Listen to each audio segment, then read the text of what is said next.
මේ දිනවල ඉතාමත් දැඩි උණුසුමක් අපේ රටේ පවතිනවා. වෙන කාලවලට වඩා වැඩි උෂ්ණත්වයක් පවතිනවා. බොහෝ අංශවලින් අනතුරු අඟවල තියෙනවා. ප්‍රධාන වශයෙන්ම කරුණු තුනක් අවස්ථා තුනක් එන්න පුළුවන්. ඔබ දීර්ඝ කාලයක් මේ හිරු එළියට නිරාවරණය වීමෙන් අධික දහඩිය දැමීම නිසා ශරීරයේ තියෙන ලවණ ඉවත් වීමෙන් මුලින්ම එන්න පුළුවන් muscle cramps නැත්නම් අපි කියන මස් පිඩු පෙරලීම.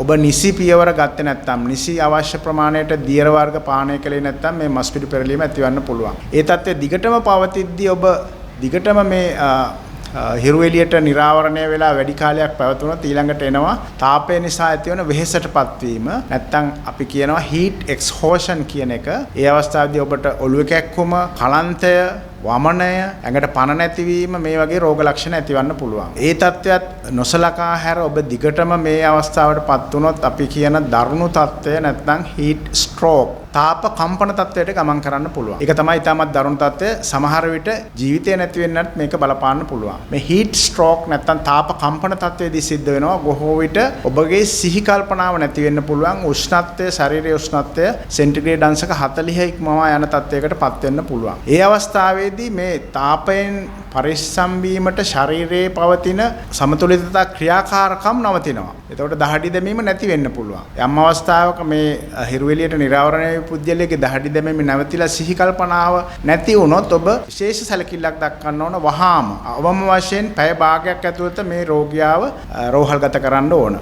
මේ තාප කම්පන තත්ත්වය නැත්නම් heat stroke කියන එක අවස්ථා දෙකක් වශයෙන් නැතිවන්න පුළුවන්. සාමාන්‍ය නිරෝගී කෙනෙක් දැඩි කාලයක් හිරු එළියට නිරාවරණය වීම මං කිව්වේ දැන් ක්‍රීඩා උත්සව නැත්නම් හිරු එළියේ අධික ලෙස වැඩ කිරීම exhaustion කියන මහන්සි වීම නිසා ඇතිවන තත්ත්වය. ඒ වගේම එවැනි වෙහෙසක් නොවී උනත් දීර්ඝ කාලීන රෝග පවතින. අපි උදාහරණයක් විදිහට ගත්තොත් වකුගඩු අකරණීය තියෙන රෝගීන්, දියවැඩියාව, හෘදයාබාධ, මාවේ රෝග මෙවැනි දීර්ඝ කාලීන රෝග පවතින රෝගීන් යම් කාලයක් හිරු එළියට නිරාවරණය වුණොත් මේ තාප කම්පන තත්ත්වය ඇතිවන්න පුළුවන්. ඒ අවස්ථාවේදී ඔබ හැකීක්මනින් වෛද්‍ය ප්‍රතිකාර සඳහා යොමු වෙන්න ඕන. අපි මේ තත්ත්වය වළක්වා ගන්න කමක්ද කළ යුත්තේ? මෙවැනි තාප කම්පන තත්ත්වය නැත්නම් heat stroke තාපය නිසා වෙහෙසටපත් වීම තත්ත්වයටපත් වුණු යම් අයෙක් ඉන්නවනම් ඔබ වහාම ඔහුව ඒ හිරු එළිය තියෙන පරිසරයෙන් ඈත් කරන්න ඕන. සෙවණ ඇති ස්ථානයකට රෝගියාව රැගෙන යන්න. ඊළඟට ඔහුගේ තියෙන දැඩි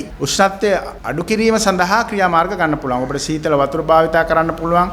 ෆෑන් එකක් යට තියන්න පුළුවන්. ඊළඟට ඝන ඇඳුම් භාවිතා කරලා තියෙනවා නම් ඒවා ඉවත් කරලා සැහැල්ලු ඇඳුමකින් ඔහුව ආවරණය කරන්න. ඊළඟට දියර වර්ග විශේෂයෙන්ම අපි සඳහන් කරනවා මේ තාප කම්පන තත්ත්වය සහ තාප වෙහෙසටපත් වීම තත්ත්වය පාලනය කරන්න කැඳ, සූප්, ජීවනීය දියර, තැඹිලි, පොල් වතුර එවැනි සීනි සහ ලුණු අඩංගු දියර වර්ග පානය කරන්න. වතුර පානය කරනවට වඩා මෙවැනි දියර වර්ග හැකිතරම් ලබා දෙන්න. එසේම තාප කම්පන තත්ත්වය ඇතිවොත් වහාම රෝහල්ගත කරලා ඔහුගේ උෂ්ණත්වය අඩු කිරීමට සහ සමහර විට නික්ෂේපණ මගින් දියර ලබා දෙන්නටත් සිදුවන්නට පුළුවන්. එම නිසා ඔබ මේ පිළිබඳව විශේෂ සැලකිල්ලක් දක්වන්න. යම්කිසි රෝගියෙක් මේ තත්ත්වයටපත් වුණොත් හැකියික්මනින් රෝහල වෙත ගමන් කරන්න. දැන් අපට ගිලන් රථ සේවා තියෙනවා. වහාම ඒ සම්බන්ධ කරගෙන ඔවුන්ව රෝහල්ගත කරන්න කියන පණිවිඩය තමයි ලබා දෙන්නේ.